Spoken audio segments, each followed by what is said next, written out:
A 71-year-old woman was freezing on a hospital bench at 3 a.m., 28 degrees, January. Her breath came out white. She had a thin blanket from a donation bin, shoes with holes at the toes, and nothing else. 4 floors above her, her 6-year-old granddaughter lay in the pediatric ICU connected to a ventilator. The hospital wouldn't let the grandmother inside. No ID, no insurance, no permanent address. To them, she was an unauthorized visitor.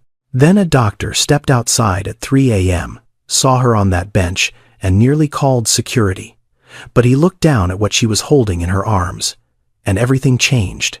It was a notebook. That was what she was holding. Not a bag of belongings, not a bottle, not the scattered possessions of someone living on the street with nowhere to go. It was a small composition notebook, the kind you buy at a dollar store for 99 cents, with a black and white marbled cover and a cracked spine from being opened too many times. Dr. Marcus Calloway almost walked past her. He almost went back inside, called security, and let the system do what the system always does with people who sleep on hospital benches at 3 in the morning. But something made him stop. Maybe it was the way she was sitting. Not slumped, not sprawled. She was sitting upright, back straight, the notebook clutched against her chest like it was the most valuable thing she owned. Because it was. "Ma'am, are you okay? Do you need medical attention?" Beverly Williams looked up at him with eyes that were exhausted but sharp, clear. The eyes of someone who was fully aware of exactly where she was and exactly why she was there. "I am fine. Is my granddaughter okay?" Room 412, Destiny Williams. Marcus paused. He knew room 412. 6-year-old girl, acute myocarditis.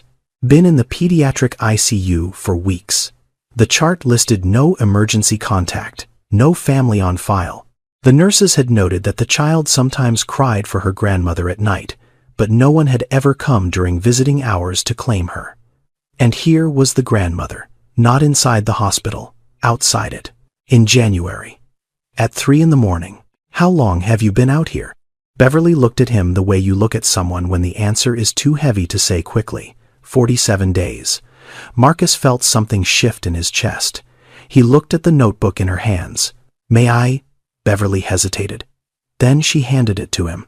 Her fingers were stiff from the cold, the knuckles swollen, the skin cracked and dry. These were not the hands of someone who had given up. These were the hands of someone who had been holding on too hard for too long. He opened the first page. The handwriting was shaky but deliberate. Every letter formed with care, the way someone writes when they know the words matter. Day 1, temperature 102.4. They gave her something through the IV. She cried when they put the needle in. The nurse with the short hair was kind to her. He turned the page. Day 2, temperature 101.8. She asked for me. They told her I would come during visiting hours. I came at 7 a.m. They let me stay 1 hour. Page after page, 47 of them. Each one a record of her granddaughter's condition gathered from fragments. A question asked to a nurse through a closing door. A glimpse through the ICU window.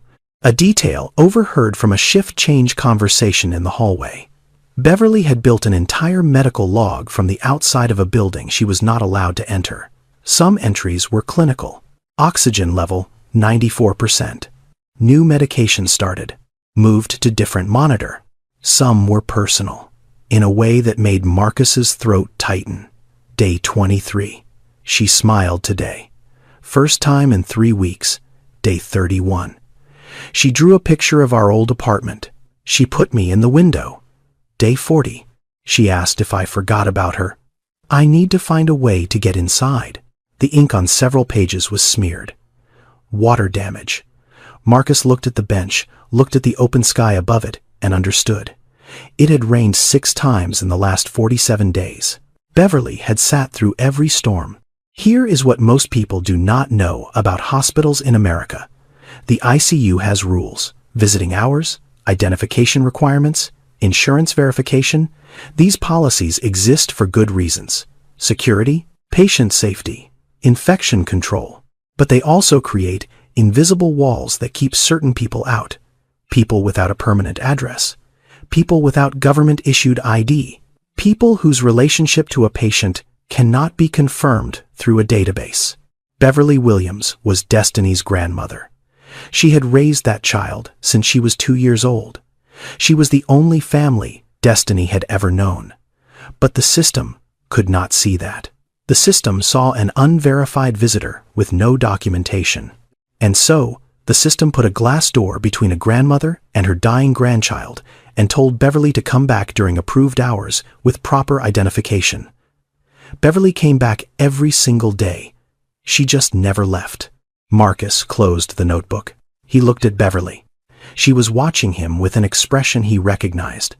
It was the look of someone waiting to be dismissed. Someone who had learned that people in authority usually said no, and the best you could do was ask politely and accept whatever answer came. He handed the notebook back. 47 days, he said quietly. You have been out here for 47 days. She is my granddaughter. Beverly said it simply. Like it explained everything. And it did. Beverly Williams had not chosen to be homeless. She had not chosen to lose her husband, her home, her savings. She had not chosen for her daughter to disappear into addiction or for her granddaughter to get sick.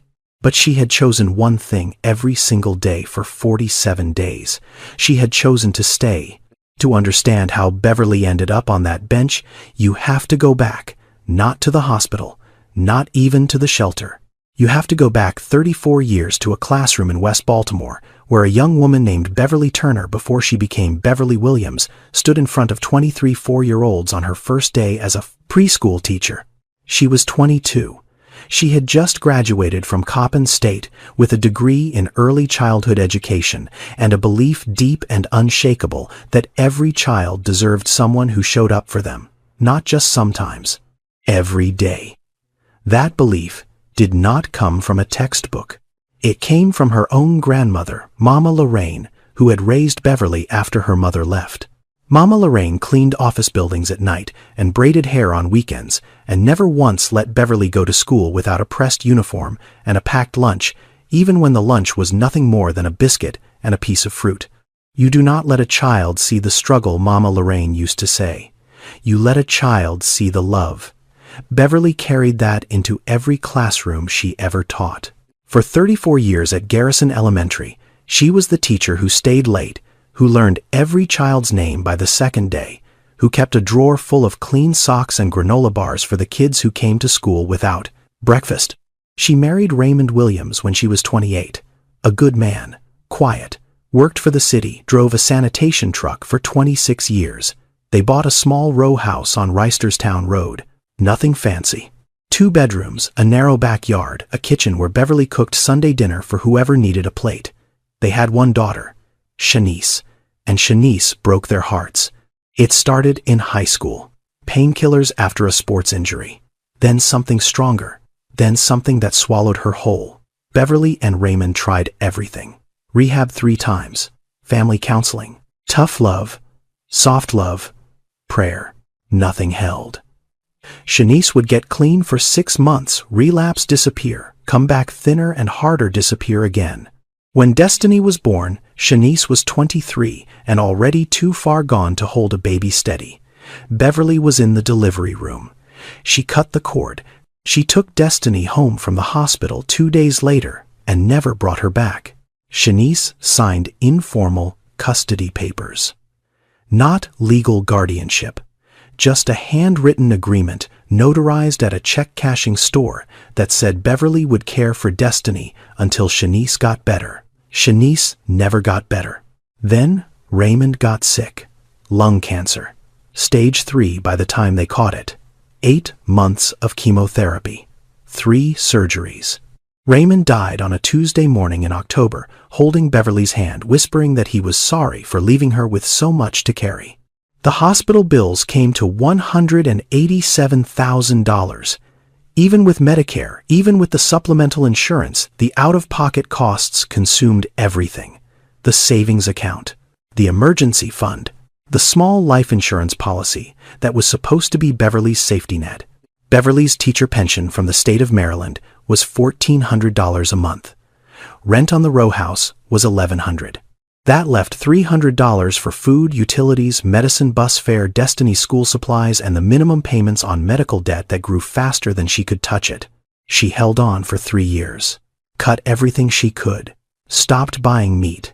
Stopped turning on the heat until it dropped below 40 degrees.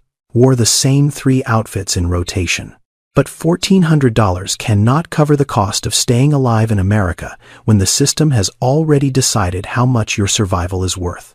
The eviction notice came 6 months before Destiny got sick. Beverly packed their belongings into 13 garbage bags and a rolling suitcase with a broken wheel. She and Destiny moved into her car, a 2008 Honda Civic, with 231,000 miles on it. They lived in that car for 2 months, parking in church lots, using the bathroom at the public library, washing up in gas station sinks. When the car broke down and she could not afford to fix it, they went to a shelter. The shelter gave them a bed for 90 days. Then, the 90 days ran out, and the waiting list for permanent housing was 14 months long, and Beverly was running out of places to go. But through all of it, every single day she made sure of one thing. Destiny's hair was braided. Her clothes were clean. Her homework was done. She carried a box of crayons everywhere she went because Destiny loved to draw, and Beverly believed that a child who could still draw was a child who still had hope. A social worker once asked Beverly why she did not put Destiny into foster care. "Just temporarily," the woman said. "Just until you get back on your feet." Beverly looked at her with 34 years of teaching in her eyes and said the words she would carry for the rest of her life. A child does not need to know she is poor. She just needs to know she is loved. Destiny Williams was 6 years old, and she liked 3 things more than anything in the world: drawing, butterflies, and her grandmother. She had her grandmother's wide smile and her mother's sharp cheekbones and a laugh that sounded too big for her small body. She was the kind of child who talked to strangers in grocery stores, who named every stray cat she saw, who asked questions that no adult could answer, like where does the sky stop and why do people cry when they are happy. She did not know she was homeless. Beverly had made sure of that. To Destiny, they were on an adventure. The shelter was a hotel. The car had been a camping trip. The backpack with all her clothes in it was just what you carried when you were an explorer. Beverly had turned poverty into a game so her granddaughter would never feel the weight of it. But the body does not play games, and Destiny's body had been trying to tell them something for weeks before anyone noticed. It started with tiredness. Destiny, who never sat still, who ran circles around the shelter common room until the other residents complained, suddenly wanted to sit down after walking half a block. Beverly noticed. She always noticed. But she told herself it was the stress, the disruption, the fact that the child had been sleeping in too many different beds in too many different places. Then came the shortness of breath. Destiny would climb the shelter stairs and stop on the landing, hands on her knees, panting, her lips tinged with a blue-gray color that Beverly had never seen before. Then the fall. They were in the shelter's common room on a Thursday afternoon. Destiny was coloring at a table. She stood up to show Beverly. Her drawing took 2 steps and collapsed, just dropped, like someone had pulled the ground out from under her. Her breathing was rapid and shallow. Her skin was gray. Her small hands were ice cold. Beverly did not scream. She did not panic. She dropped to the floor, put Destiny's head in her lap, and called 911 with the calm voice of a woman who had spent 34 years being the adult in the room when everyone else fell apart. The ambulance arrived in 11 minutes. They took Destiny to Manhattan Children's Hospital, sirens cutting through the afternoon traffic, and Beverly sat in the back holding her granddaughter's hand, whispering the same thing over and over. "Grandma is here. Grandma is right here. You are going to be just fine." At the hospital, everything moved fast. Too fast. Destiny was wheeled into the emergency department. Doctors surrounded her. Words Beverly did not fully understand flew back and forth. Acute myocarditis, ventricular dysfunction, ejection fraction critically low. What Beverly understood was this: her granddaughter's heart was inflamed. It was not pumping blood the way it should. The virus Destiny had caught 3 weeks ago, the one Beverly thought was just a cold, had attacked the muscle of her heart. And now that heart was failing. Destiny was moved to the pediatric ICU, room 412. They connected her to a ventilator, a heart monitor, an IV drip. Machines beeped. Lines ran from her small body to screens that showed numbers Beverly could not read, but watched anyway as if staring hard enough might keep them in a safe range. Myocarditis in children is rare but real. It can follow an ordinary viral infection, a common cold, a stomach bug. The virus settles into the heart muscle, triggers inflammation, and in severe cases, the heart swells so much it can no longer pump effectively. Most children recover with medication and time. Some need mechanical support. A few need new hearts entirely. Destiny was somewhere between the second and third category, and the doctors would not know which way it would go for weeks. Beverly followed the gurney through the ICU doors. She was right behind it, close enough to touch the railing of Destiny's bed, close enough to hear Destiny whimpering through the oxygen mask. Then a hand stopped her. "Ma'am, I need to see your identification and insurance information." Beverly reached into her bag. She had Destiny's Medicaid card. The child had been enrolled through the emergency program at the shelter. But when the registration clerk asked for Beverly's own ID, her own address, her own proof of legal relationship to the patient, Beverly had nothing the system could verify. No current government ID. Her old Maryland license had expired 2 years ago. No permanent address. No formal guardianship papers. Just a crumpled notarized note from a daughter who had not been seen in 18 months. The clerk typed something into the computer, made a phone call, then looked up at Beverly with an expression that was not unkind, but was very, very firm. "I am sorry, ma'am. Until we can verify your relationship to the patient, we can only allow supervised visits during regular visiting hours. 7 a.m. to 8 a.m. and 5 p.m. to 6 p.m. 2 hours a day, out of 24. That was what the system had decided Beverly deserved. She could hear Destiny through the glass, small, frightened, calling out the only word that mattered. "Grandma, Grandma, where are you?" Beverly stood on the other side of the ICU door. She pressed her palm flat against the glass. And through that glass, she could see Destiny in the bed, small and tangled in wires, reaching her hand out toward the door. Their palms were inches apart, separated by a 1/4 inch of hospital glass. One hand old and weathered, the other barely bigger than a playing card. That glass door became Beverly's entire world. And for the next 47 days, she never left the other side of it. Beverly's days had a rhythm. Not the rhythm of someone living, the rhythm of someone waiting. She woke at 5 every morning on that bench, same bench. Third one from the main entrance, the one partially covered by the awning so the rain only hit her legs instead of her whole body. She folded the donation blanket into a neat square and tucked it into her plastic bag. Then she smoothed her coat, fixed her hair with a comb she kept in her pocket, and walked 4 blocks to the subway station on Lexington Avenue, not to ride the train, to use the bathroom. She washed her face in the sink, changed her shirt from the plastic bag, brushed her teeth with a travel toothbrush she had gotten from the shelter. Months ago, the bristles worn flat, but still usable. She looked at herself in that scratched metal mirror and made sure she looked like someone who belonged somewhere. Because Beverly Williams refused to look like what she was. She did not want pity. She did not want attention. She wanted to be at that hospital door at 7 a.m. when visiting hours started. That was all. 7 a.m. The glass doors opened. Beverly walked in, signed the visitor log with steady hands, took the elevator to the 4th floor, and sat with Destiny for exactly 60 minutes. She combed Destiny's hair. She told her stories. She held up drawings that Destiny had made the day before and taped new paper to the bed tray so Destiny could draw more. She checked the monitors, memorized the numbers, asked the nurse what medications had changed. At 8 a.m., a nurse would come in and say visiting hours are over. Beverly would kiss Destiny's forehead, tell her she would be back at 5 and walk out through the glass doors. Then she went back to the bench. For 9 hours, Beverly sat outside that hospital. She sat while ambulances screamed past her. She sat while taxicabs pulled up and parents rushed in, carrying stuffed animals and balloons and gift bags from toy stores.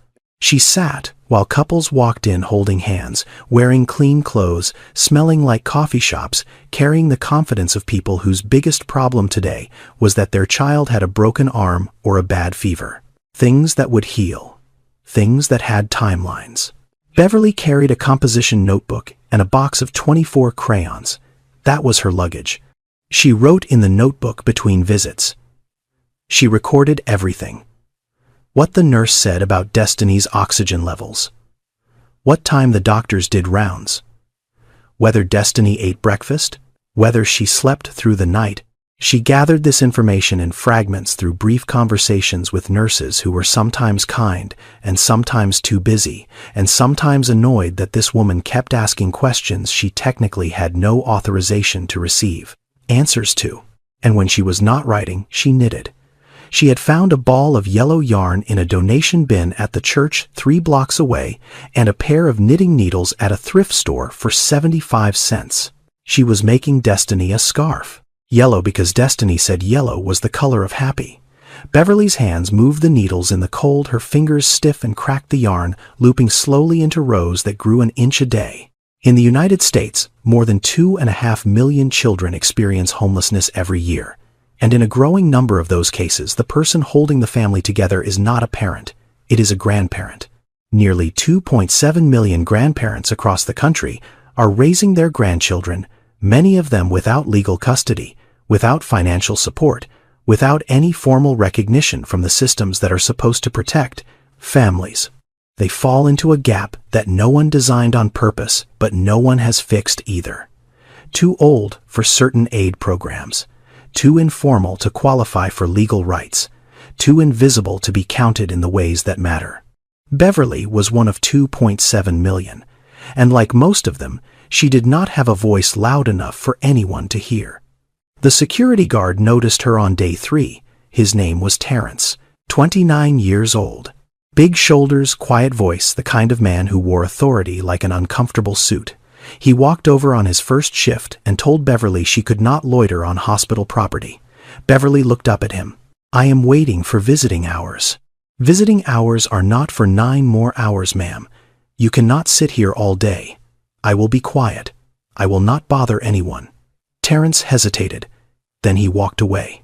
The next day he told her the same thing, and the day after that. By the end of the first week he had stopped telling her to leave and started ignoring her, which Beverly understood was its own kind of permission. By the second week, something shifted. Terrence would walk past the bench on his rounds and glance at her. He noticed she was always in the same spot, never asked for money, never talked to anyone, never left except to use the bathroom and come back. She sat straight, kept her area clean, folded her blanket every morning. She was not behaving like someone who had nowhere to go. She was behaving like someone who had chosen exactly where to be. On day 15, Terrence walked past the bench at 6:30 a.m., 30 minutes before visiting hours. He did not look at Beverly. He set a paper cup of coffee on the far edge of the bench and kept walking. Beverly picked it up. It was hot, black, no sugar. She wrapped both hands around it and held it against her chest. Neither of them said a word. He brought coffee every morning after that. And every morning neither of them said a word about it. Some kindness does not need a conversation. It just needs a cup and the willingness to see someone who the rest of the world has decided not to look at. Now, to understand what happened next, you need to understand the man who found Beverly at 3 a.m. Because Dr. Marcus Calloway did not stop at that bench by accident. He stopped because something in that image broke through the wall he had been building around himself for years. Marcus Calloway was 38 years old. Pediatric ICU attending at Manhattan Children's Hospital. Board certified. Published. Respected by his colleagues. The kind of doctor whose name appeared on the top of patient satisfaction surveys and at the bottom of research papers. On paper, he was everything a doctor should be. In reality, he was falling apart. He had not slept more than 4 hours a night in 3 months. His marriage was held together by logistics, not love. His wife, a corporate attorney, had stopped asking him when he was coming home because the answer was always later. They communicated through text messages about grocery lists and who was picking up their daughter from daycare. They slept in the same bed, but might as well have been in different buildings. Marcus did not become a doctor because he wanted to. He became a doctor because he promised. He grew up on the south side of Chicago, in a neighborhood where the sirens were so constant they became background noise like crickets in the country. His mother had been an addict, crack cocaine. She left when Marcus was 4. Just gone one morning, the door opened, the apartment cold, a box of cereal spilled on the kitchen floor. Marcus remembered the cereal more than he remembered her face. His grandmother raised him, Ruth Calloway. Everyone in the neighborhood called her Miss Ruth. She worked 2 jobs. Daytime, she cleaned rooms at a Holiday Inn off the expressway. Nights, she did laundry at a nursing home. Her hands were always dry, always cracked, always smelling of bleach and fabric softener. She wore the same 3 church dresses in rotation and kept her Bible on the kitchen table like other people keep a salt shaker. Miss Ruth had a rule. One rule: you do your homework before you do anything else. She did not care about basketball, did not care about video games, did not care about what the other boys on the block were doing. You come home, you sit at this table, and you do your work. That is how you get out. That is how you become something. Marcus did his homework every single night at that kitchen table, and Miss Ruth sat across from him, folding laundry or reading her Bible, just being there. Not helping because she had only finished 8th grade and could not help with algebra, but being there, present, constant. The way grandmothers are when they have decided that a child will not fall through the cracks on their watch. Make something of yourself, she told him once, pressing his church shirt the night before a scholarship interview. Make something so you can help people who look like us. People nobody else is going to help. Marcus got the scholarship, then another one, then medical school, then residency, then fellowship, then a job at one of the best pediatric hospitals in the country. He made something of himself. Miss Ruth never saw it. She died of a heart attack on a Tuesday morning in Marcus's 2nd year of college.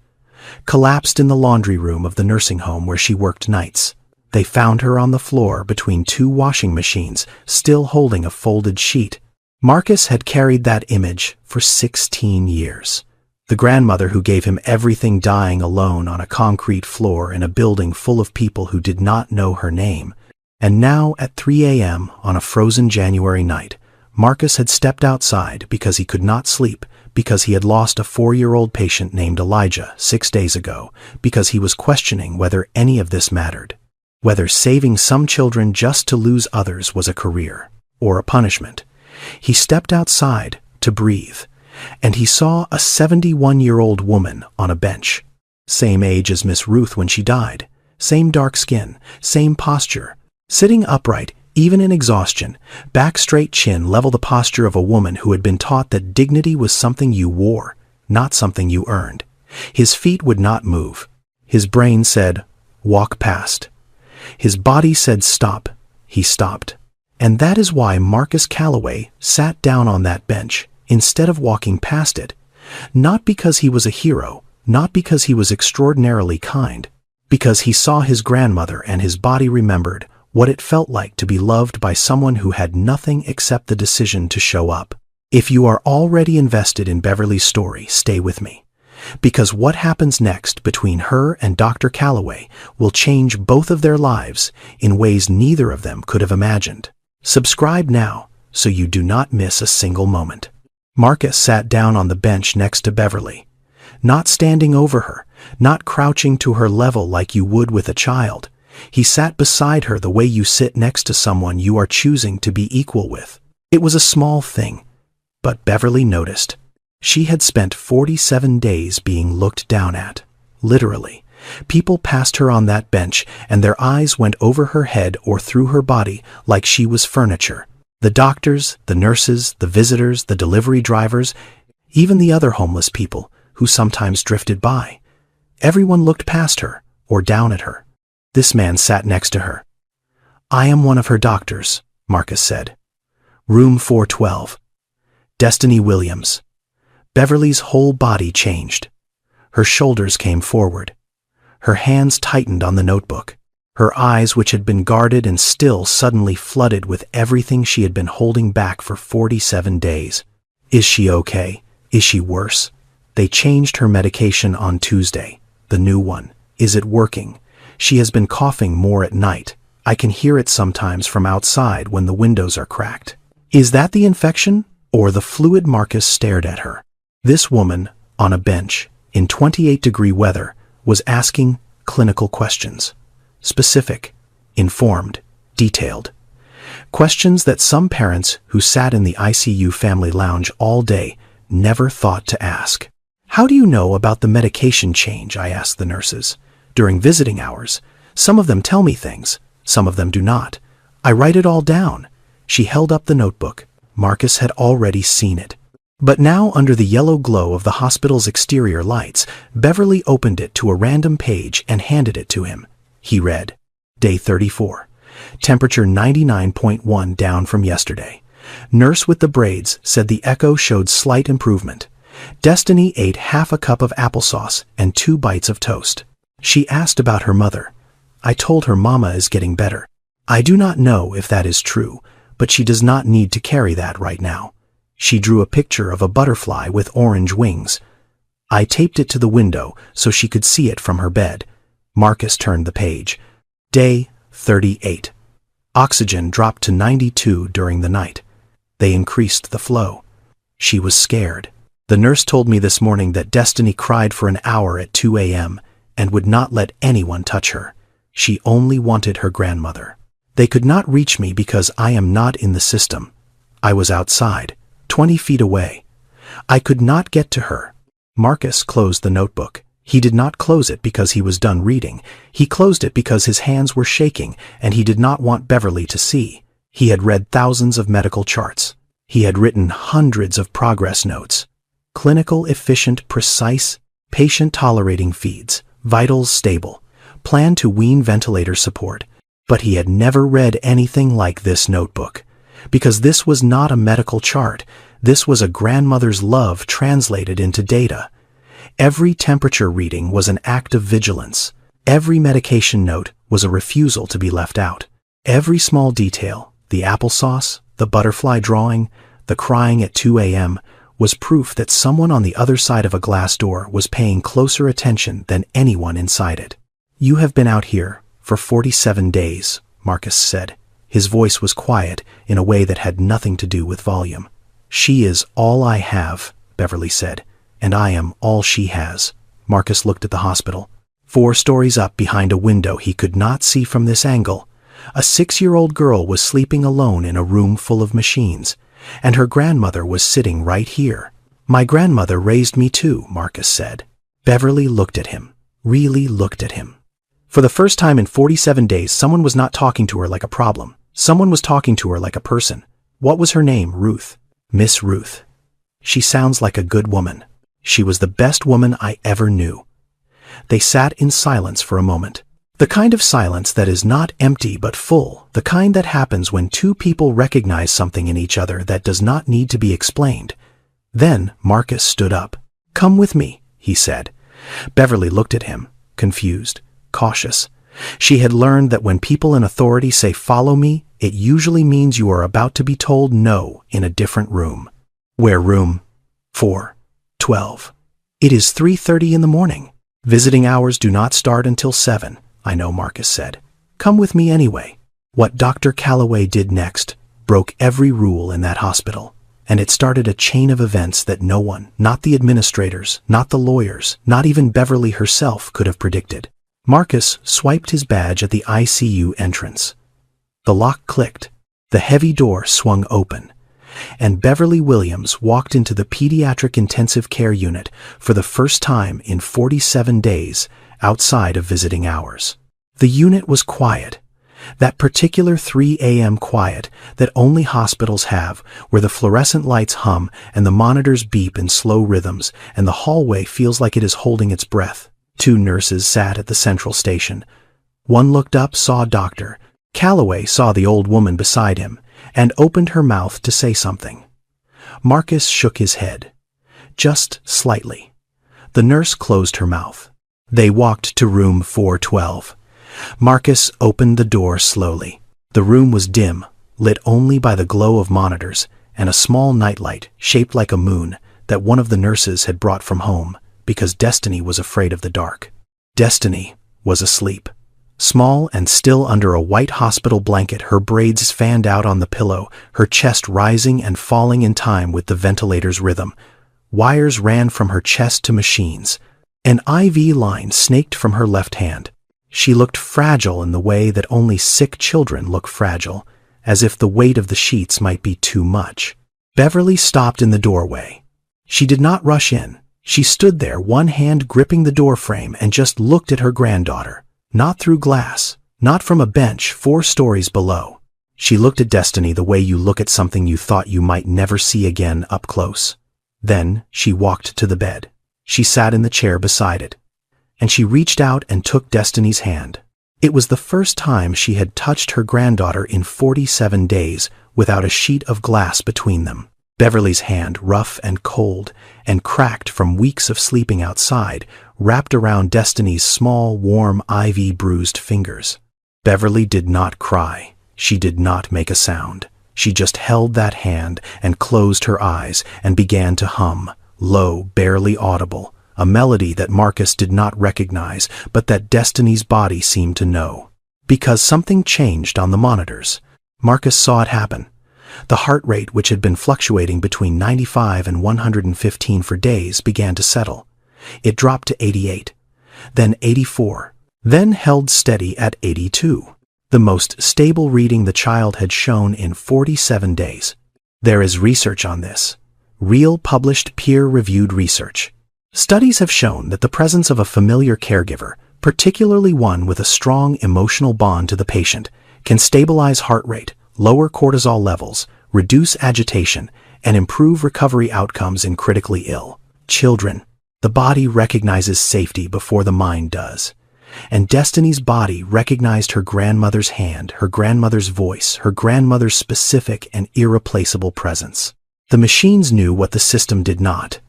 This woman belonged here. Marcus stood in the doorway and watched. He did not interrupt. He did not check the monitors up close. He did not do anything medical at all. He just let a grandmother hold her granddaughter's hand in a dark room at 3:30 in the morning. He stood there for 15 minutes. Then he heard footsteps behind him. Nurse Patricia Goodwin, 55 years old, 31 years in pediatric nursing.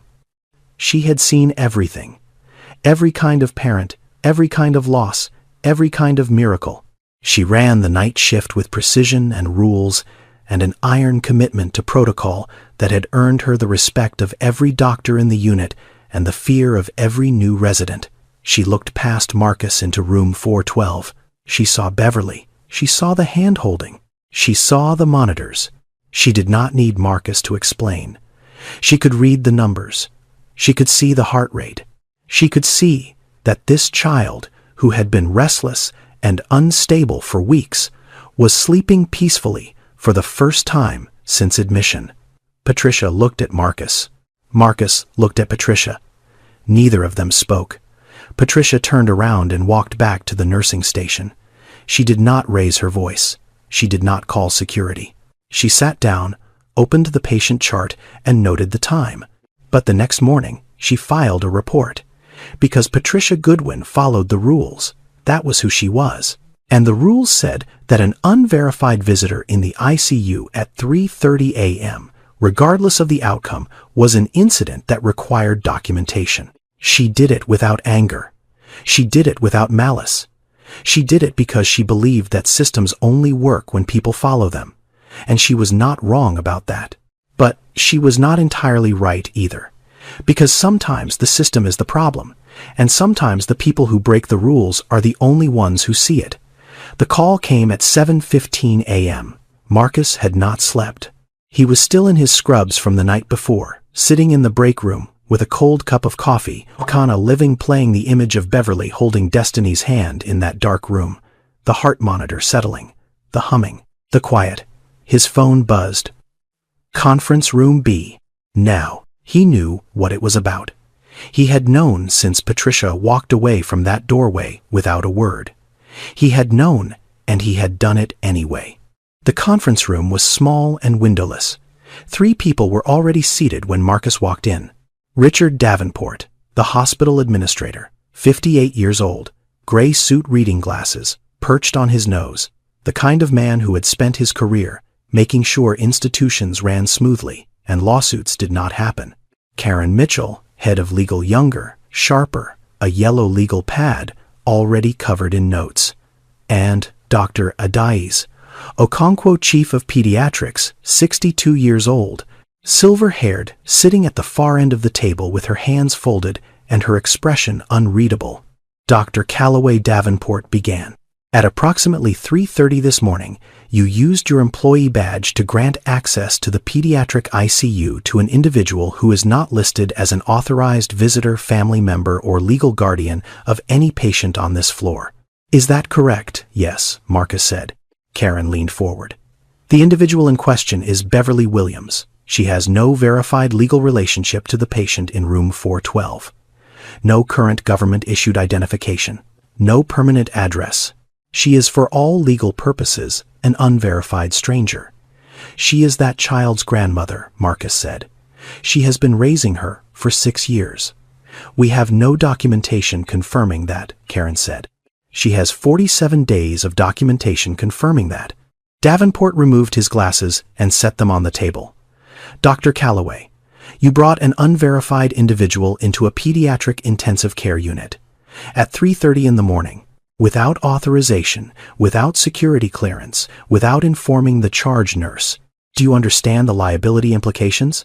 I understand that a 6-year-old girl has been in that unit for 47 days without a single family visit outside of 2 restricted hours, Marcus said.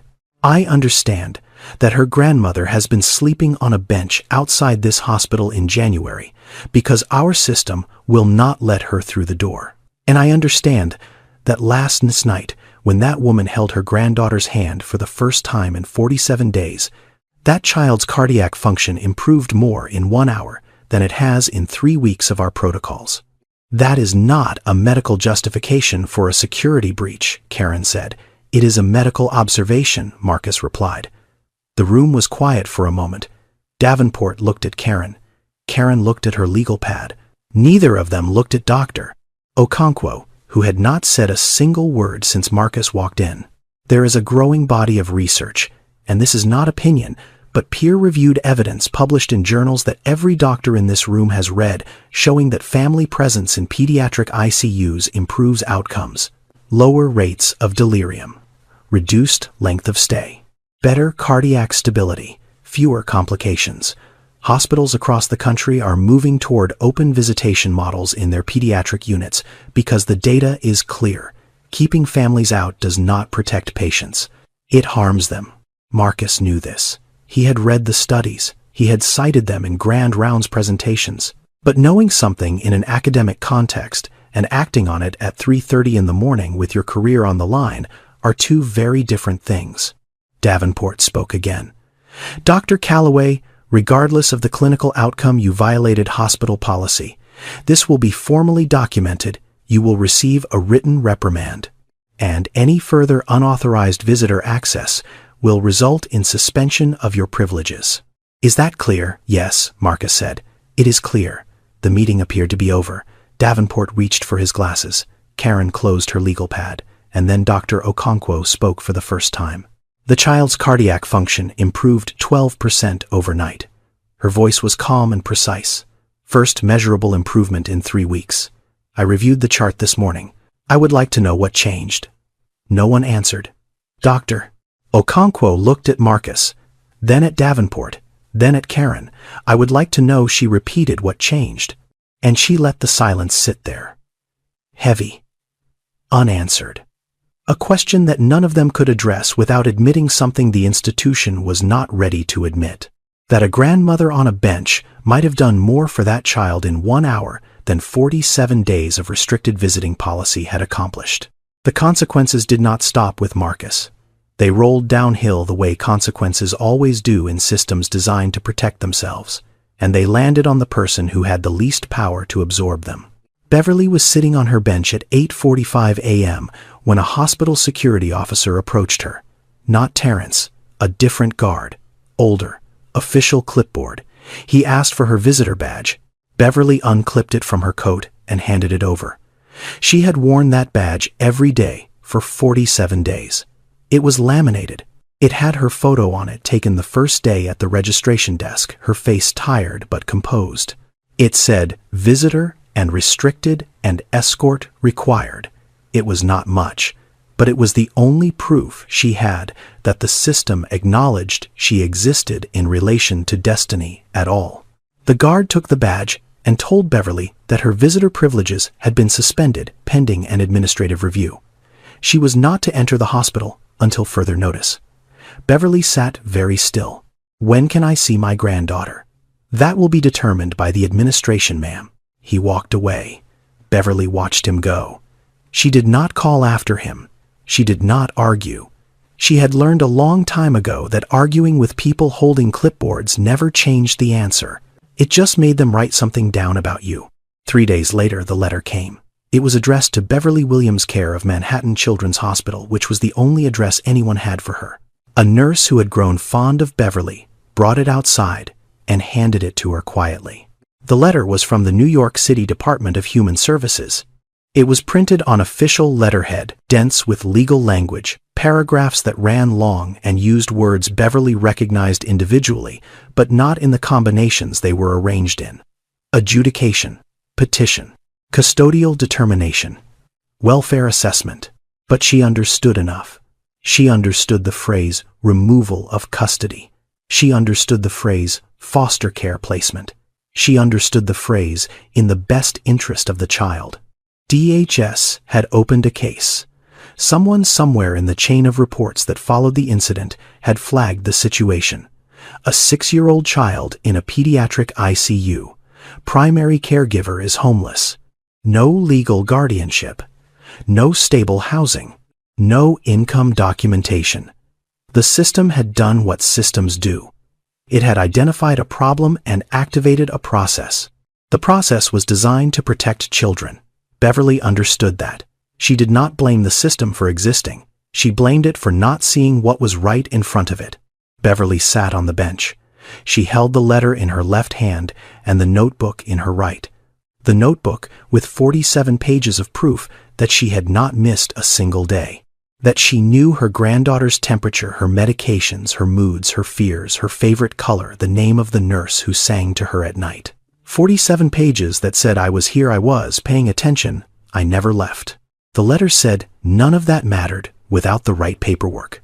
Beverly folded the letter carefully. She put it in the inside pocket of her coat, the same pocket where she kept Destiny's spare hair ties and a small photograph of the two of them at a church picnic the summer before Destiny, on Beverly's lap, both of them laughing at something the camera did not capture. She did not cry. She had not cried in 47 days, and she was not going to start now. Crying was a luxury for people who had time to fall apart. Beverly did not have time. She had a granddaughter 4 floors above her who was sick and scared and alone, and now the state was considering taking that child away and putting her with strangers. Beverly looked at the notebook. She pressed her hand flat against its cover, the way she pressed her hand against the glass door of the ICU. "A child does not need to know she is poor," she said quietly. To no one, to herself, to Mama Lorraine, to the cold January air. She just needs to know she is loved. Beverly had survived poverty, grief addiction in her family, and homelessness. But nothing had prepared her for the possibility of losing the only person who still called her grandma. And she was about to fight back in a way that nobody expected from a 71-year-old woman sleeping on a bench. Marcus found out about the DHS letter on the same day Beverly received it. Patricia told him, not out of kindness, not exactly, but because Patricia was the kind of nurse who believed that doctors should know when their decisions had consequences beyond the operating room. "You should know," Patricia said, standing in the doorway of the call room where Marcus was pretending to review charts. "They are looking at taking the child. Foster care." Marcus set down his tablet. "What?" DHS opened a case. "The grandmother has no legal guardianship, no housing, no income verification. They are considering placement." Marcus felt something cold settle in his stomach. He had brought Beverly into that room because it was the right thing to do. He had not considered that doing the right thing could trigger a chain of events that might separate Beverly and Destiny permanently. He thought about calling a lawyer. Then he realized he did not know any family law attorneys. He thought about calling the hospital social worker. Then he realized the hospital social worker was probably the one who had filed the report that triggered the DHS review in the first place.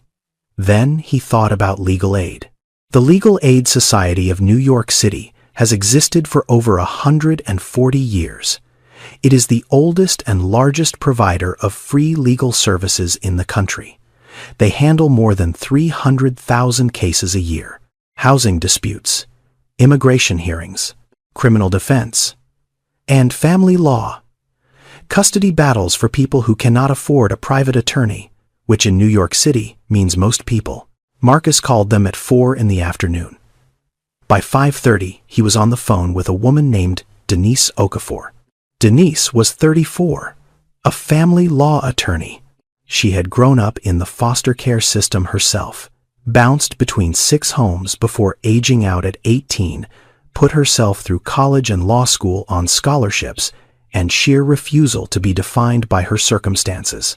She specialized in kinship custody cases, grandparents raising grandchildren, aunts raising nieces, the informal family arrangements that hold communities together, but that the legal system treats as invisible. "Tell me about the grandmother," Denise said. Marcus told her everything: the bench, the 47 days, the notebook, the heart rate improvement, the DHS letter. Denise was quiet for a moment. "You said she kept a notebook every day for 47 days, medications, temperatures, behavioral observations. She recorded everything." "That notebook," Denise said, "slowly is the best evidence of caregiving I have ever heard described in a custody case. Most of my clients are lucky if they can produce a school enrollment form. This woman built a medical log from the outside of a building." They met the next day. Marcus, Denise, and Beverly sitting on that same bench because Beverly had nowhere else to go, and Denise was not the kind of lawyer who needed a conference room to do her job. Denise looked through the notebook, page by page. She asked Beverly questions. Not legal questions. Human questions. Who enrolled Destiny in school, Beverly? Who took her to the doctor for checkups, Beverly? Who braided her hair and packed her lunch and walked her to the bus stop every morning, Beverly? Who sat with her when she had nightmares, Beverly? Who knew that Destiny's favorite color was yellow and her favorite food was applesauce, and she was afraid of the dark, Beverly? Here is what most people do not understand about guardianship in America. Millions of grandparents are raising their grandchildren. About 2.7 million of them, according to the Census Bureau. But the majority of these arrangements are informal. No court order. No legal paperwork. Just a grandmother who stepped in when a parent could not. And because there is no legal documentation, these grandparents exist in a gray zone. They cannot make medical decisions. They cannot enroll children in school without jumping through bureaucratic hoops. They cannot sign permission slips or access school records or authorize emergency treatment. And when the state comes looking, they have no legal standing to say this child is mine. Beverly had raised Destiny for 6 years without a single piece of official paper confirming what everyone in her life already knew. Denise began building the case. She pulled Destiny's school records from PS 47 in Baltimore, where Beverly had enrolled her. Attendance records showing Beverly signed Destiny in and out every day. Emergency contact forms listing Beverly as primary guardian. A letter from Destiny's first-grade teacher saying that Miss Williams is the most involved and dedicated caregiver I have encountered in 12 years of teaching. She pulled medical records, every well child visit, every vaccination, every sick visit, Beverly's name on every form, Beverly's signature on every consent. She gathered character references. Destiny's Sunday school teacher, the pastor at Mount Zion Baptist Church where Beverly volunteered in the food pantry. 2 neighbors from the shelter who wrote letters saying Beverly was the most devoted grandmother they had ever seen. A former colleague from Garrison Elementary who had known Beverly for 28 years and described her as the kind of woman who never stopped showing up for children. And then Shanice appeared. Not in person, by phone. DHS had contacted her as the biological parent, as they were legally required to do. Shanice was in a residential treatment facility in upstate New York. 6 months into a 12-month program. She was sober. She was trying. But she was not ready, and she knew it. Denise spoke with Shanice for 45 minutes. It was a difficult conversation. Shanice loved her daughter. She said that. She said it 3 times. But she also said the truest thing she had ever said. My mama is Destiny's mother. I gave birth to her, but my mama raised her. I am not in a place to take care of anyone right now. I just want Destiny to be safe, and she is safest with my mama. Shanice's statement was helpful, but her existence also complicated the case, because legally, a biological parent's rights take precedence over a grandparent's, even an absent parent, even an addicted parent. The court would have to consider Shanice's status before granting Beverly formal guardianship. It added time. It added hearings. It added layers. And time was something they did not have. Because while Denise was building the legal case and Marcus was gathering medical evidence and Beverly was sitting on a bench waiting for permission to see her own granddaughter, Destiny was getting worse. Dr. Okonkwo called Marcus into her office on a Tuesday afternoon. She closed the door. She did not sit down. Neither did he. The echocardiogram from this morning shows significant decline, she said. Ejection fraction has dropped to 22%. We are running out of options with medication alone. Marcus felt his chest tighten. 22%. A healthy heart pumps at 55 to 70%. 22 meant the heart was barely functioning. What are you recommending? Ventricular assist device. Temporary mechanical support. We give the heart time to rest and recover. If it responds, we can wean her off the device. If it does not, she goes on the transplant list. A VAD, a ventricular assist device, a machine that essentially takes over the pumping function of the heart while the damaged muscle tries to heal. In children, the procedure carries risk: bleeding, infection, stroke. But in Destiny's case, the risk of not doing it was worse, when Marcus asked. Within 48 hours. Sooner, if she declines further. But there is a problem. Marcus already knew the problem. We need informed consent from a legal guardian.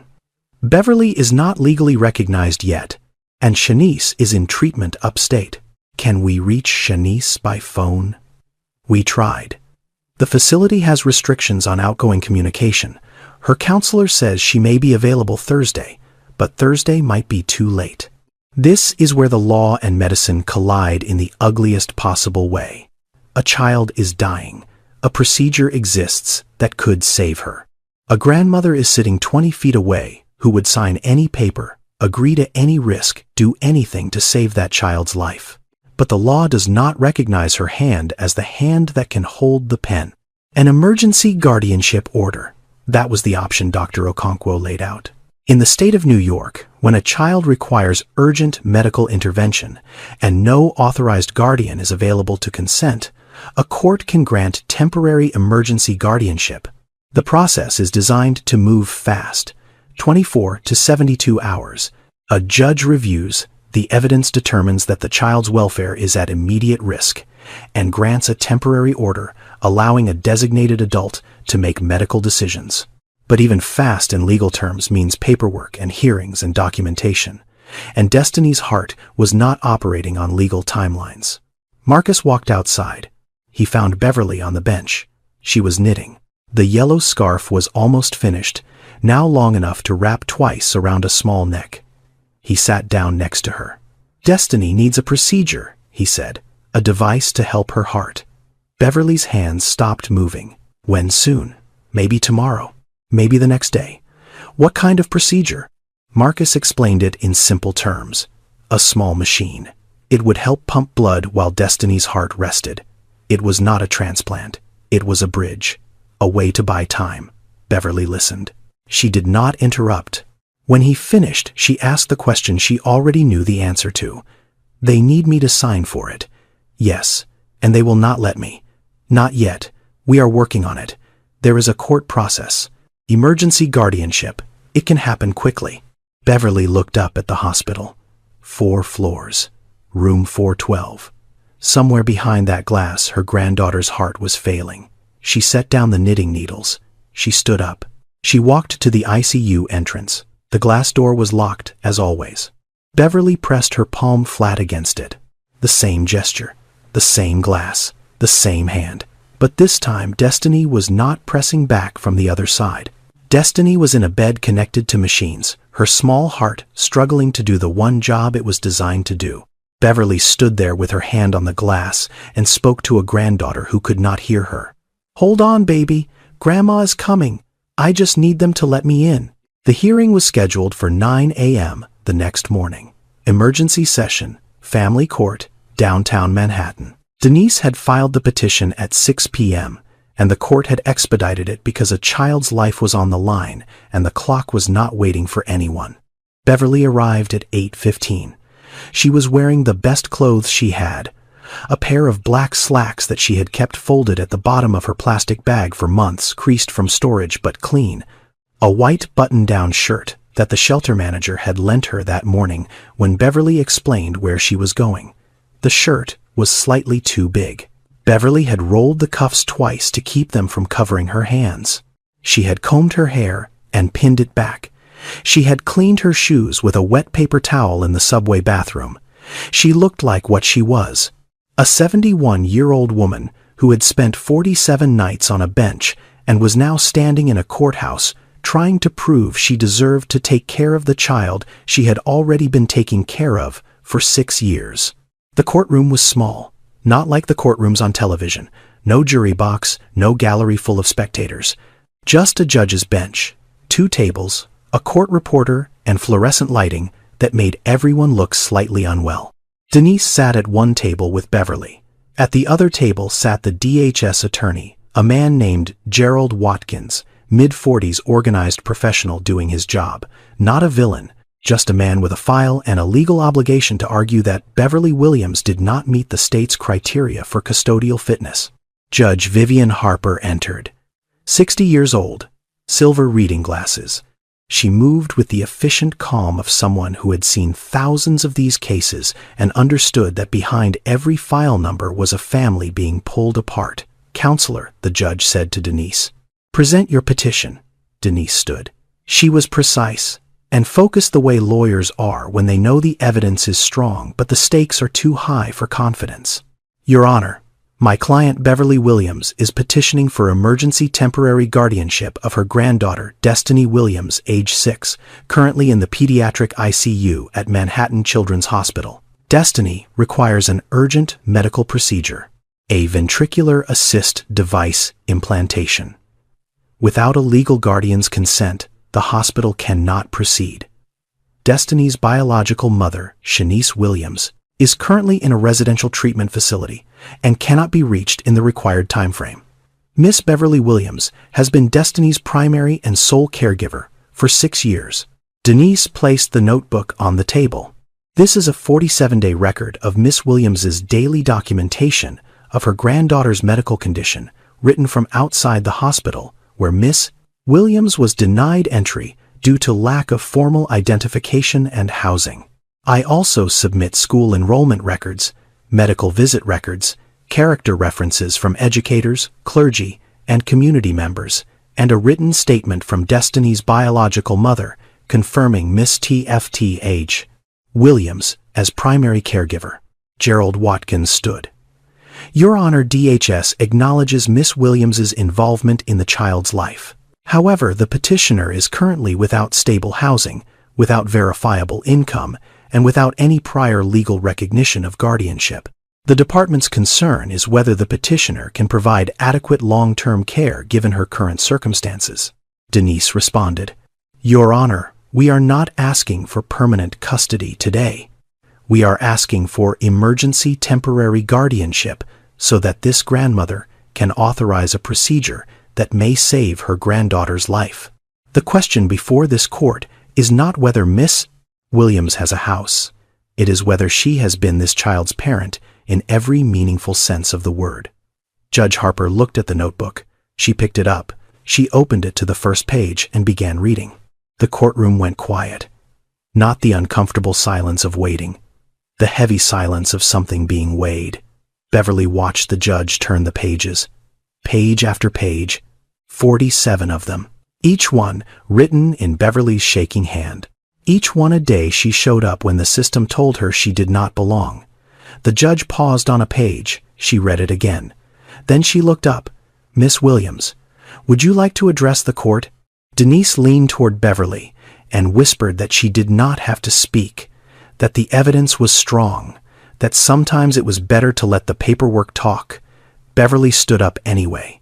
She did not have a speech. She did not have notes. She had her hands folded in front of her, and her voice, which was steady, in the way that only comes from having nothing left to lose except the one thing that matters. "Your Honor, I do not have a house. I do not have a car. I do not have insurance. But I have 47 days of sitting outside that hospital because I could not leave her alone in there. I have 6 years of making sure she ate before I ate, slept before I slept, smiled before I worried about anything else. I do not know the legal words for what I am to that child, but destiny knows. She calls me Grandma, and Grandma never leaves." She paused, not for effect, because she was trying not to let her voice break. "My granddaughter is upstairs in that hospital right now, and her heart is giving out, and the doctors need someone to say, 'Yes, go ahead, save her.' I am that someone. I have always been that someone. I am just asking you to let me be that someone on paper too." Beverly sat down. Judge Harper removed her glasses. She set them on the bench. She looked at Beverly for a long moment. Then she looked at the notebook one more time. "This court grants emergency temporary guardianship of Destiny Williams to Beverly Williams, ineffective immediately. Miss Williams is authorized to make medical decisions on behalf of the minor child. A full custody hearing will be scheduled within 30 days. She paused. "Miss Williams, get to that hospital." Beverly did not shout. She did not cry. She did not collapse into relief the way people do in movies. She looked at the judge and said 2 words, "Thank you." Then she turned to Denise and asked the only question that mattered. "Can I go to her now? She does not like being alone at night." They gave Beverly the consent form in a small room on the 4th floor. Marcus was there. Dr. Okonkwo was there. A surgical nurse stood by with a clipboard ready to move the moment the signature was on the page. Beverly sat at the table. The form was 2 pages long, printed in small type, full of words like ventricular anticoagulation thromboembolism, words that described what could go wrong, words that belonged to a world Beverly had never been trained to navigate. But at the bottom of the 2nd page, there was a line, and next to that line it said guardian signature. Beverly picked up the pen. Her hand was trembling, not from fear, from the weight of what that signature meant. For 47 days she had been no one. Unverified, unauthorized, a woman on a bench. And now with one stroke of a pen she was Destiny's legal protector, the person the system finally recognized as the person Destiny had always known her to be. She signed. The letters were uneven. The B leaned too far to the right. The W trailed off at the end. It was not a clean signature. Beverly pressed her lips to the paper, just for a moment. Then she looked up at Marcus. "You take care of her," she said. "And then you bring her back to me." A ventricular assist device is a mechanical pump. It does not replace the heart. It helps it. Think of it as a partner that takes over the heavy lifting while the damaged muscle rests and tries to heal. In children, the device is smaller, more delicate, implanted through surgery that requires opening the chest. The success rate in pediatric patients is roughly 60 to 70%. Good odds, but not certainties. Not when the patient is 6 years old and weighs 41 pounds, and her heart has been struggling for almost 2 months. Destiny went into surgery at 4:17 p.m. They wheeled her down the hallway on a gurney that looked enormous compared to her small body. Beverly walked beside her, holding her hand until they reached the double doors of the operating suite. "This is as far as you can go," a nurse said gently. Beverly knelt down next to the gurney. She pressed her forehead against Destiny's forehead. She whispered something that only the two of them heard. Then she stood up and let them take her granddaughter through those doors. For the first time in 47 days, Beverly was inside the hospital legally. She sat in the surgical waiting room. A real room, with chairs and a television and a coffee machine and a window that looked out onto the parking lot instead of looking up at the building from a bench below. She sat in that room the way she had sat on the bench, upright, still, hands in her lap, except now she held the notebook. The surgery lasted 6 hours. Marcus came out twice to update her, the first time 2 hours in. The device is being positioned. Everything is going as planned. The second time 4 hours in. The heart is responding well to the support. We are closing up soon. At 9:30 p.m., Terrence appeared in the doorway of the waiting room. He was off duty. He was wearing street clothes. He held a paper bag with a sandwich and a cup of coffee. He set them on the chair next to Beverly. Beverly looked at him. "I am sorry I used to chase you away," Terrence said. "I did not know." Beverly picked up the coffee, held it in both hands the way she always did. "You were doing your job," she said. "I was doing mine." Terrence nodded. He stood there for a moment. Then he turned and left without another word. At 10:41 p.m., Marcus came through the door a third time. He was still in his surgical gown. His eyes were tired, but he was smiling. "She is out. The device is working. Her numbers are already improving. She is going to recovery now. You can see her in about an hour." Beverly opened the notebook to page 48. A blank page. She picked up her pen, and she wrote, "Day 48. Surgery is done. They say she is going to be okay. I am inside the hospital. I am going to hold her hand tonight. She does not have to be alone anymore." She closed the notebook. She held it against her chest.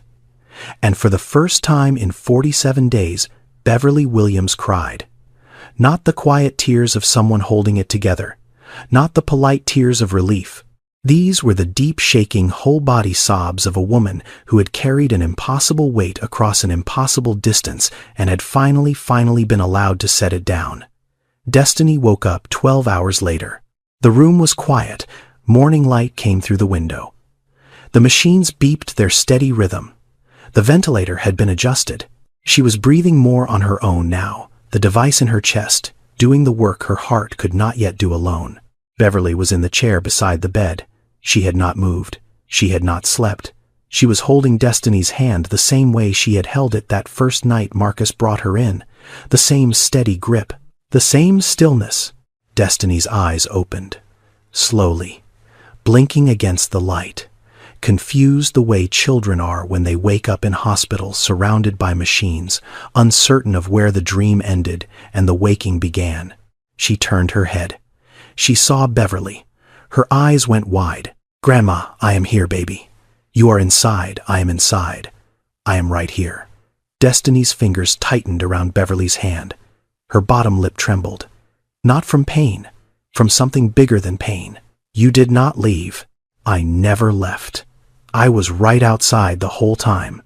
And then Destiny said something that Beverly was not expecting.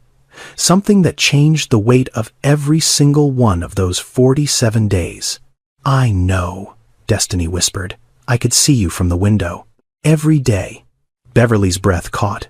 She stared at her granddaughter. "What?" "The window in my room. It faces the front of the hospital. I could see the bench. I could see you sitting there. Every morning when I woke up, I looked out the window and you were there. And every night, before I fell asleep, I looked and you were still there." Beverly's hand was shaking. "Destiny, why did you never tell the nurses? Why did you not ask them to let me in?"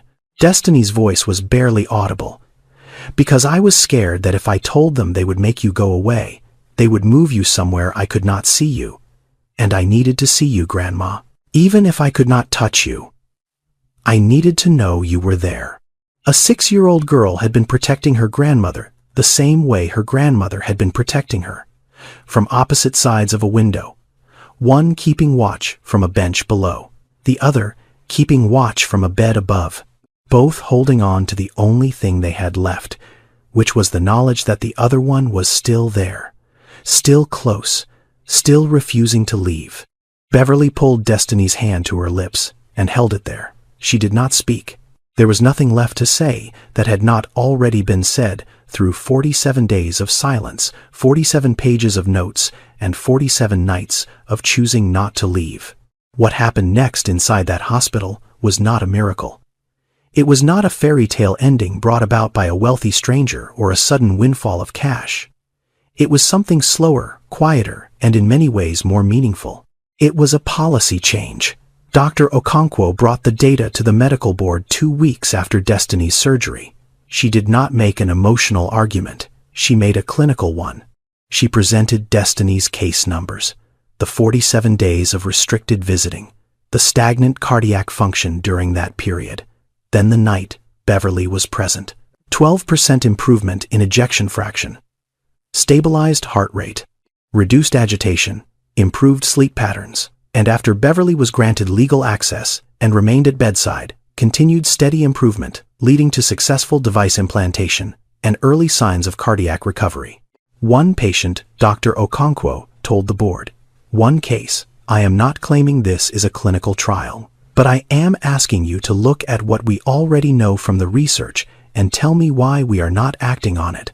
She cited the studies, published peer-reviewed in journals that every member of that board had read at some point in their careers. Research from institutions across the country showing that unrestricted family presence in pediatric ICUs leads to better clinical outcomes, lower rates of delirium, shorter hospital stays, reduced medication needs, improved patient satisfaction, lower parental anxiety, which in turn reduces cortisol exposure for the child. The major pediatric hospitals that had already moved to open visitation models were seeing the results, not in theory, in practice, in real numbers, in real children who recovered faster because the people who loved them most were allowed to be in the room. Our current policy, Dr. Okonkwo said, treats family as a disruption. The evidence says family is a treatment. Marcus presented his report next. He had titled it, "The Case for Family-Centered ICU Care," and he had spent 2 weeks writing it not as a defense of what he had done that night, but as a proposal for what the hospital should do going forward. He documented Beverly's case without using her name. He cited the research. He proposed a pilot program. The model was straightforward. Any patient in the pediatric ICU could have one identified primary caregiver granted 24-hour access, not based on insurance, not based on housing status, not based on whether the person had a government-issued ID or a formal custody document, based on one thing. Can you verify that this person is part of this child's life? The verification could come from school records, medical records, a social worker's assessment, even testimony from the patient if the child was old enough to speak. The point was to remove the barriers that kept people like Beverly on the wrong side of a glass door while their children lay alone in beds 4 stories up. The board debated. Some were supportive, some were cautious. Legal raised concerns about liability. Administration raised concerns about logistics.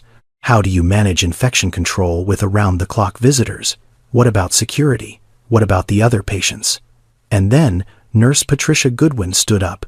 Nobody had expected that. Patricia was the one who had filed the report. Patricia was the one who had followed the rules. Patricia was the embodiment of protocol, the living reminder that systems exist for a reason. "I filed that incident report," Patricia said, "and I would file it again, because rules matter. But I also stood in that doorway and watched a child's heart rate stabilize the moment her grandmother touched her hand.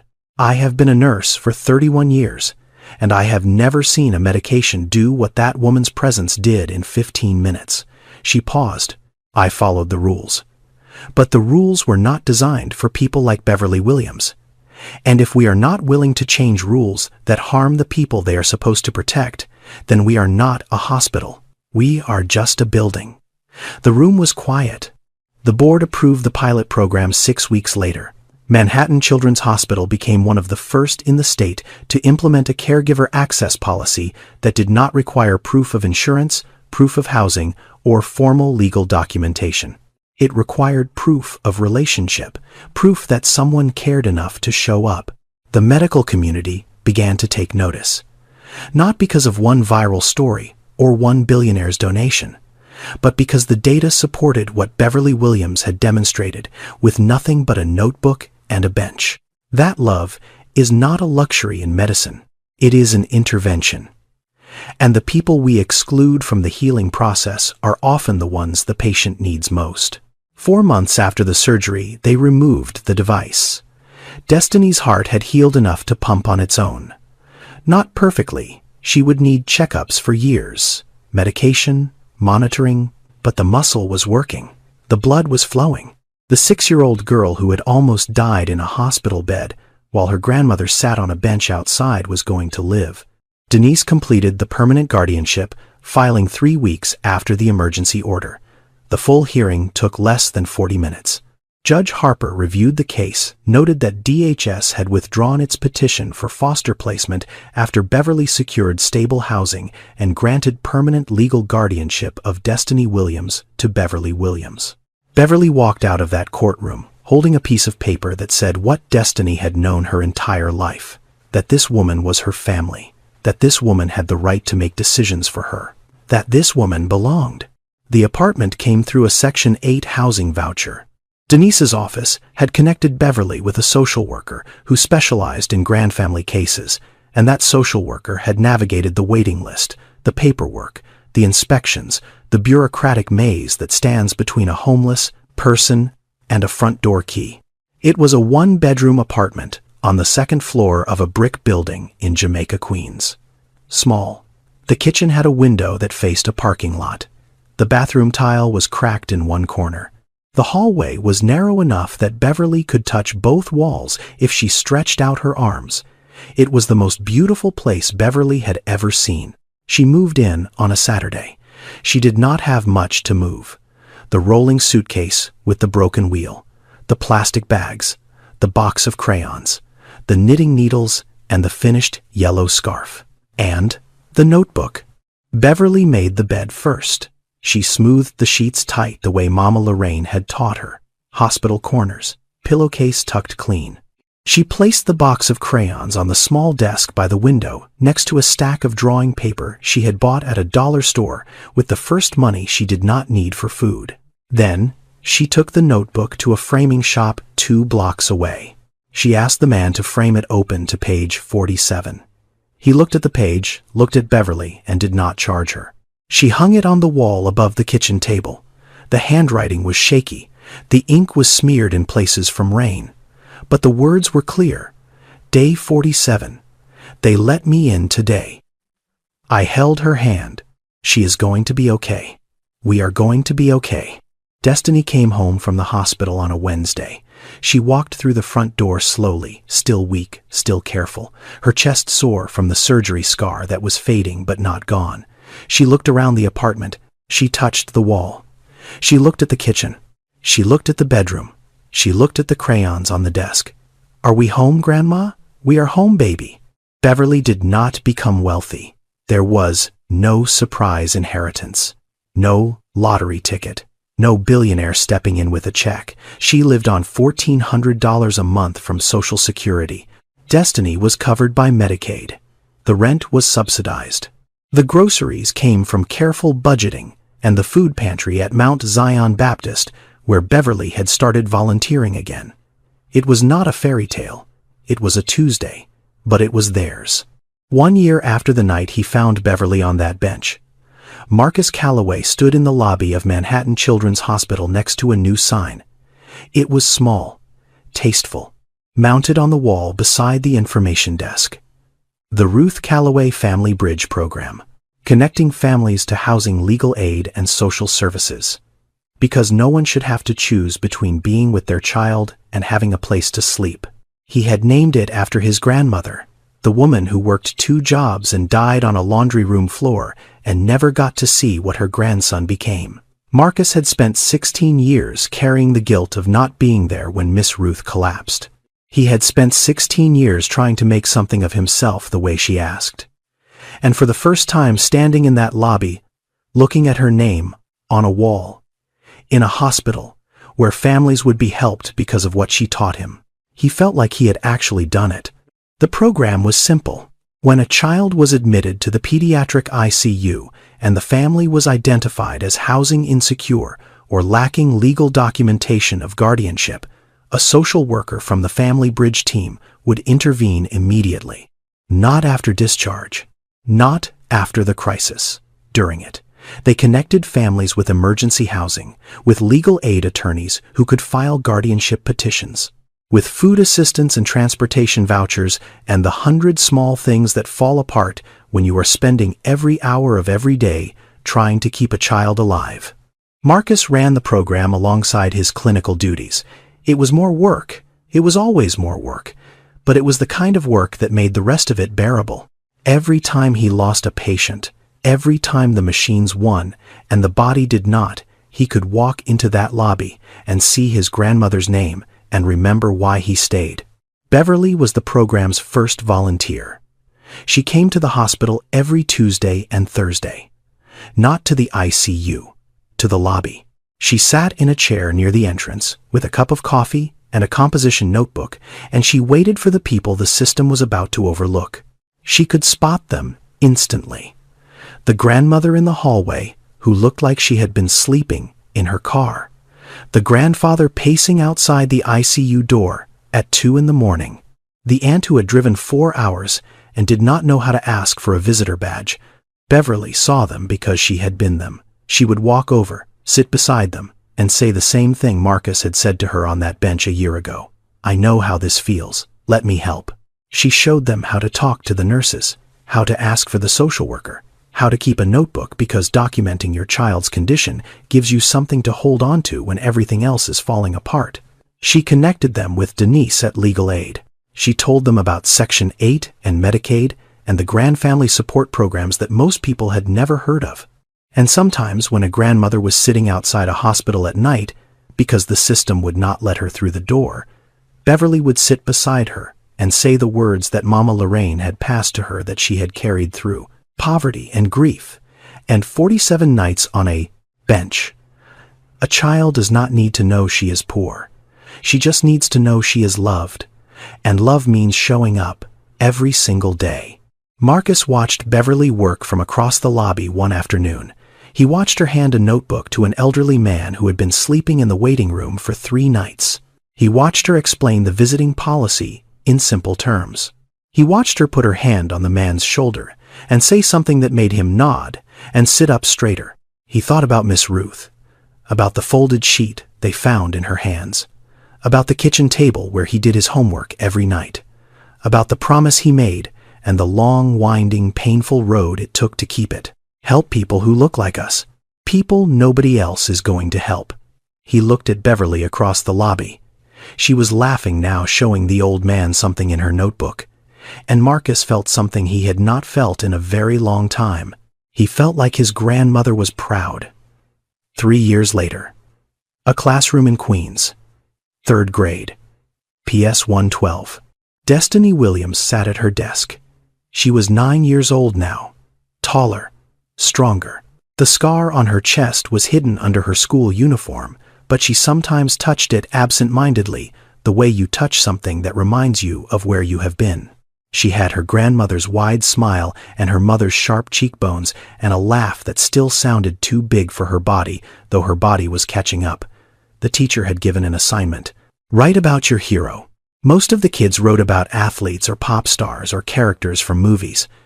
One boy wrote about his father, who was a firefighter. One girl wrote about her older sister who had taught her to ride a bike. Destiny wrote about a notebook. My grandma did not have a house, but she had a notebook. She wrote about me every day for 47 days because she said if she could not hold my hand, she could at least hold my story. She sat outside the hospital every single day and every single night, even when it was cold, even when it rained, even when they told her to leave. She did not leave. She never left. She said that is what love does. It pays attention. My grandma is not famous. She is not on TV. She does not have a lot of money. But she is my hero, because when everybody said she could not be with me, she found a way to be with me anyway. She wrote it down so I would know. And I know. I always knew. Because I could see her from the window. The teacher read it after class. She read it twice. Then she put it in an envelope and sent it home with a note that said, "This is the most beautiful thing a student has ever written in my classroom." Beverly read it at the kitchen table that night while Destiny was doing homework in the bedroom. She read it once. Then she held the paper against her chest, the way she used to hold the notebook against her chest on that bench. The same gesture. The same quiet weight of being seen by the one person whose eyes mattered most. Somewhere in a small apartment in Queens, a 74-year-old woman is making dinner for a 9-year-old girl. The notebook sits on the wall in a frame. Page 47 is open. The handwriting is shaky. The ink is smeared.